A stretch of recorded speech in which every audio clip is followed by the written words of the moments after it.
Hi everyone, it's me Darlene. We are going to be making another mosaic quilt block. I started this series a little while ago, and so far I have 2 different blocks in the series as a recap. This was my first block. What I love about this one is I like the black grout better than the white, and I like the wonkiness of it. But this one was a little bit more time consuming than I liked because it was the very first one that I did.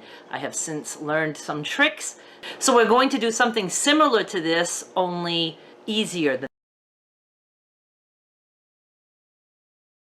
the second one we made was very easy, but it's not as wonky as I like, and I used white grout just so we could see how that looked. I have nothing against the white grout. I prefer black. You'll see these are more uniform, more square, slightly wonky, but not as wonky as I personally like. Today's block is going to look something like this. It's very wonky, my kind of wonky, and much easier.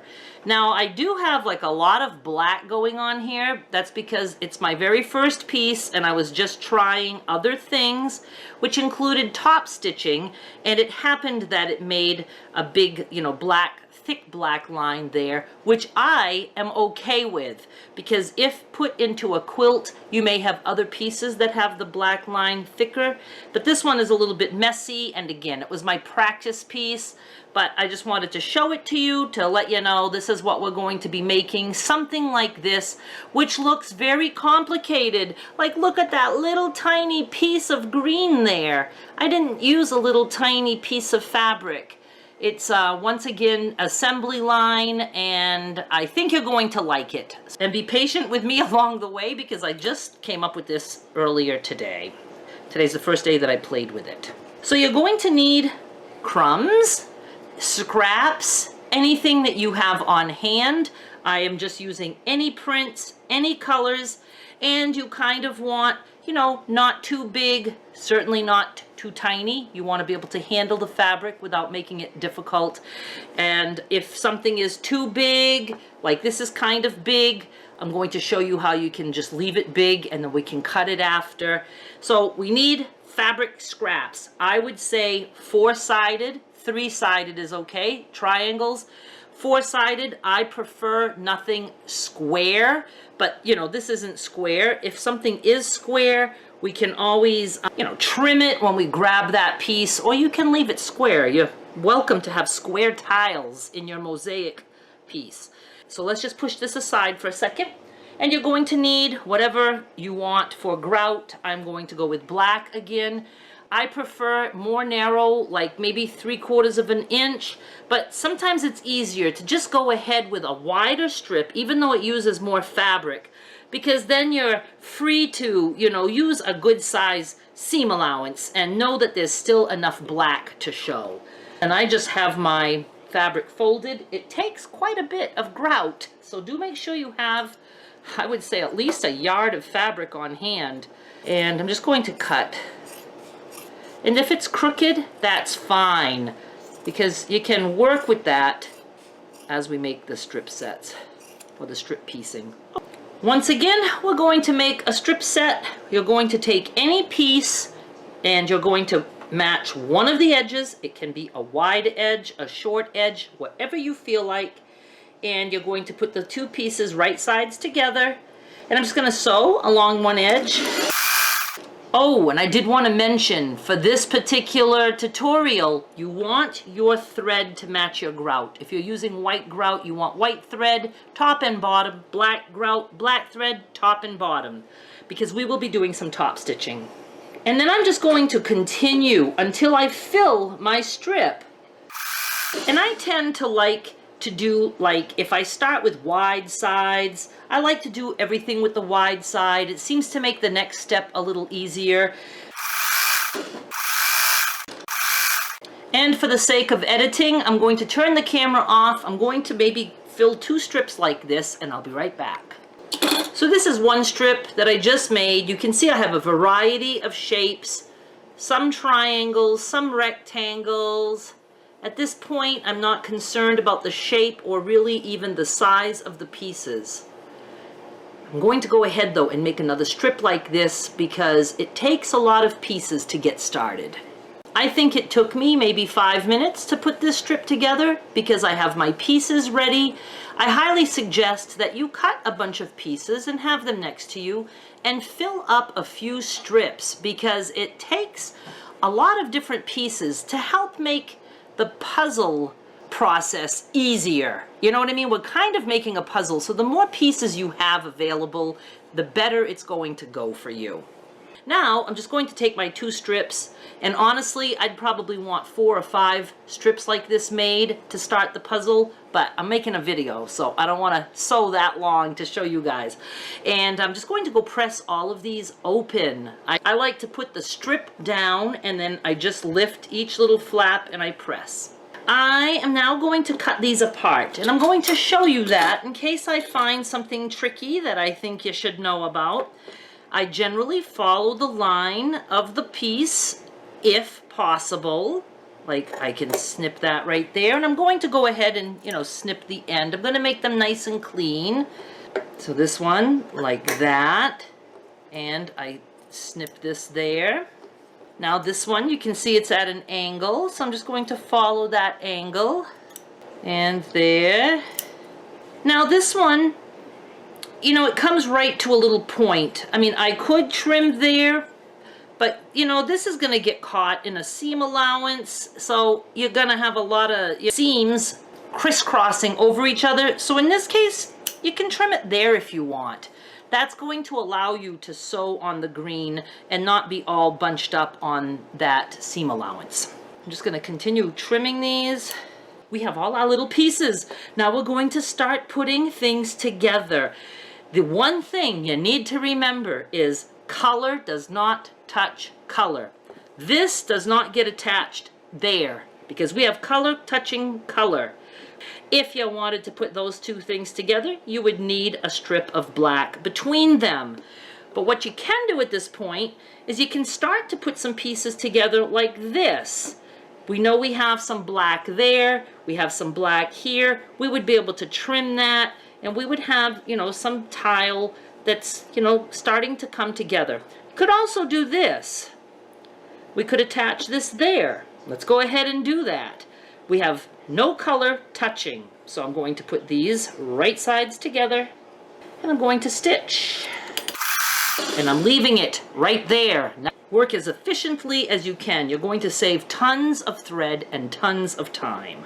So again, let's not be too overly fussy. This isn't the same width, but I'm going to do it so I can show you that it will work. I'm going to just put that here and stitch. Now if I have another little piece, and I do, let's go ahead and put this one here. I'm putting the black on the color. I have no idea if it's going to make any sense, but I'm trying it. So I just treated this like a strip. I have 2 pieces attached to that. Let's do that. Let's do corners. I'm all of a sudden liking corners. And remember, the only thing I'm concerned with at this point is I don't want color touching color. I want everything to have black between it. Let's do it this way. That'll be nice and wonky. Okay, here's 2 nice pieces that fit nicely. Ooh, I like that together.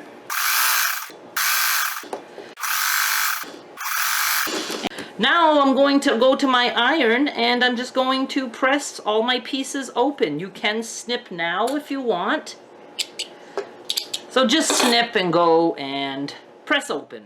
Going to take another strip, and same old, same old. I'm just going to, you know, sew grout to the edge here. And I'm never going to trim this, and I won't go to hell for it. Next one, I'm just looking for any sort of straight edge. Again, I don't want to do all black to black. That would be useless. So straight edge right here. My seam flipped back. I don't care about that at all. Now this piece, obviously, we don't want to put, you know, that much black to black. So we're going to want this side. I'm going to go on this side, and in this case, to show you, you can trim if you really want a straight line. And you're just going to put that on your black, and we're gonna go. Now we have some choices here. I could put another black line here, or I could go crosswise. I'm going to go crosswise. Alright, I have just a little piece left, and I'm going to just trim this, oh, let's say like that. And I'm going to put that on the black, just so I don't waste that black. The more you can do on a strip, the faster it's going to go. Now I'm going to go press all this, and I'll be right back. Now there comes a time where you have to start actually putting a little bit of thought into this, and that's the part I don't like. I could do what we just did for weeks at a time. I like just the brainless passing fabric under the needle of the machine and not thinking about things. But if you're making a quilt block, you have to start to decide like what size you want your quilt block. Are you happy with the size pieces? For instance, this piece is great as is, but if you're trying to make a quilt block that looks like you started with little tiny pieces, you might want to take this and cut it here and use just this part, and then this part would get some more grout added and would just go to another piece. So this is where you have to start making decisions. I'm good with bigger pieces for the sake of a video because I don't want this to take me all day to complete one block. So we're going to start putting things together. At this point, you're going to start to need to add grout between pieces. At a glance, I like the looks of this together, but we don't want color touching color, so we need a strip of grout here. I'm going to put this aside, and I'm going to go ahead, right sides together. I'm just going to sew a strip down onto here. At this point, I am going to take it out of the machine because I don't want to forget what I'm doing there. I have a plan, this piece, so I need to just complete that before I forget. Going to just roughly trim it. Always trim longer than you think because sometimes you'll open and you'll be like, oh, I didn't know I had an angle there, and you cut it too short. So I just pressed this open, and now we know we wanted this piece, and I can decide, do I want this grout line here to match up? Not necessarily. I'm going to go down here, and that's how I want to attach this. Now at this point, I could put this aside and start doing what I just did to other pieces, or I could continue to work on this one block and finish this one block. Again, I would tend to put this aside, take two more and put them together. I just like to make my blocks a little bit at a time, but for the sake of this video, we're going to keep this and we're going to build on it until we have at least 6 by 6 inches. That's a convenient size for me because my ruler is 6 inches wide. And let's see, let's build in this direction. This will work. Let's put that together. No color is touching color. We have that nice piece of grout there. You're always allowed to trim any stuff on the back side that you don't like. Alright, so see, I really like the way this started out. I prefer smaller pieces, but again, for the sake of the video, I like big because I can finish the quilt block sooner. Let's keep going. There's a couple things I want to show you. Maybe this would be a good place to do that. Let's say, for instance, that you really like a piece, but you have something funky going on like this. See, we have this nice piece of grout here, but we have something sticking out here. Now let's say for the heck of it that we wanted this here. We could put this here and fold that back, but then the bottom down here, what gives with that? If we were to fold in that raw edge after and stitch on top, we would see our stitch line. So here's what we're going to do. We know we want this here, but we're going to put some black at the bottom of this piece. Now you never have to do this if you don't want to. You can just always keep building around, but I'm doing it to show you. Sometimes you might have a big piece and there's just like, oh my gosh, I need something to fill that spot. This is how you can do it. I know I'm going to have black touching black here. That's going to allow me to do some top stitching and not have it show. So what I'm going to do is I'm going to go here and I'm going to sew. When I get to my black, I'm going to fold it in a little bit and I'm going to sew. Let me see if I can zoom in for you a little bit. Yes, I think you can see. All right, so I'm putting these two edges together. When I get close to the piece of black that we added to this top fabric, I'm going to fold it back to match this other grout line. Doesn't have to match perfectly, but I'm just going to fold it back. I'm going to stitch on that. And I'm going to back stitch a little bit. And that's it. I did not go over that because I don't want stitches on this piece of green. I just went right up to the edge and then I back stitched and we're calling it a day. Now when I go press, I'm going to just press this whole piece of black on this top piece. I'm going to press it down just to make a nice crease. Then I'm going to flip it and I'm going to press here. Now you can see this is what we just added right here. This is nice and finished. Yes, we have some wide black going on there. I personally like that. It looks like somebody, you know, put tiles too far apart, and instead of putting another little tile there, they just added more grout. And then here we folded this raw edge up and pressed it. Now we're going to top stitch. And since we're not going to be sewing across that seam again, at this point you want to do a little bit of back stitching. So I'm going to go forward first. I'm going to back stitch. Just a couple stitches. And just keep going forward. And no one would know that that piece was just added in like that. When you get good at that method, you can add pieces anywhere you want. And it is really cool. If I wanted to add another piece here, I could use that same method. It just makes it convenient when you're getting down to the nitty-gritty and you just need like one more piece to finish up and you don't feel like working too hard. That is probably so confusing, and don't worry about it. You know, just do what you can. And if you end up with colors touching colors, there's no crime and no law against that. You can leave it as is and not even call it a mistake. You just created a new style. That's all it is. Ooh, let's do this at an angle. So I'm just going to flip it and sew.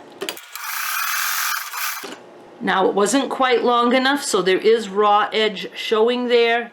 Easiest thing for me to do now, I can always just go ahead and trim all the way up. Just make it the easy way.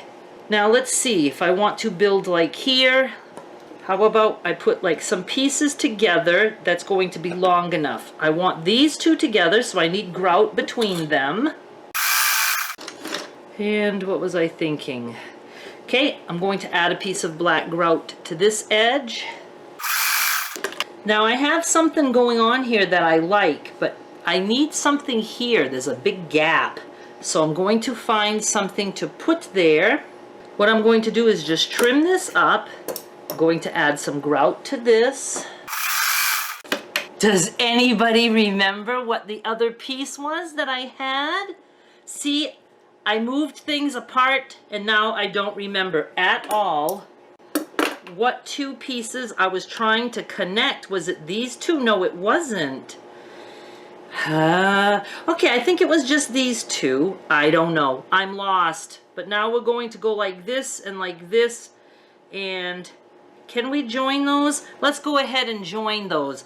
I'm going to have black on black, but that's okay. I'm going to show you that. You can do that. Put black on black, but so your black isn't too wide. Don't sew on the edge. Go in like maybe at least a ½ inch. And then you can trim that. And when you open it, see, that's not bad. There'll be a seam in your grout, but that's okay. So it's very easy to get confused. I do not have a straight line here, but I can do this kind of sewing. See how there's like a point like this and like this? I'm going to flip it. And first I'm going to sew here to this point. Then I'm going to lift my foot and I'm going to turn the fabric to line up as best as possible with the other seam. It's similar to sewing on a curve. And then when I open that up and press it, I have that angle. That is also another way to fill in odd spots. Let me go press that. And it looks like I can get a 6-inch block out of this mess, so I'm going to go cut that, and I'll be right back. These are the crumbs that I now have that I cut off that block. You can always save these. These pieces work well in another block. And this is the block we ended up with. I do like it. Why does it not look straight? It's because of the wonkiness. It makes the block not look straight. But this is a 6-inch squared block. I mean, I do really, really like it. I like it, I think, better than the first one because this one, you know, has this gigantic intersection here. I will say this is not going to be in my easy quilt blocks playlist. It's going in the Mosaic one. Even though we started out really easy, putting it together at the end the way I did, it's a little bit more complicated. I think somebody who's a beginner would not feel like, you know, putting in pieces in those odd shapes. I would have just kept putting pieces together, and just building. And that would be the way to do it. I really would have rather do it that way to show you, but it just would have taken me, you know, a lot longer. I just think the trick is to always just put pieces together, find, you know, straight edges until you just have gigantic pieces, and then you can cut. When you stop and try to finish a block and add to it to make it a certain size, that's when it starts to get frustrating, at least for me. Some of you I know would do this and you would do one block at a time, and that's just the way you would love to do it. I would go insane if I had to do that way. But just look, I just like this. I like this whole little corner. I mean, it's just so fun to see how it comes out. I really love the wonkiness of it, and I love how this would all look together. So it definitely, to me though, was easier than this piece. I think, I don't even really remember what I did, but not as easy as this. This one was the easiest. So if you really want to start out with something easy, go watch this one. I think it was Mosaic number 2. I'll have the links down below and also on the end screen. So I'm going to stop now. I'm going to take some Tylenol, and I will be back with more soon. Please subscribe so you don't miss any more of my quilt blocks. They might be easy, they might not be all that easy. No matter what they are, they will be fun, and hopefully we can all learn something, because this is all a learning experience for me. So thank you so much for watching. I'll be back with more soon. Bye!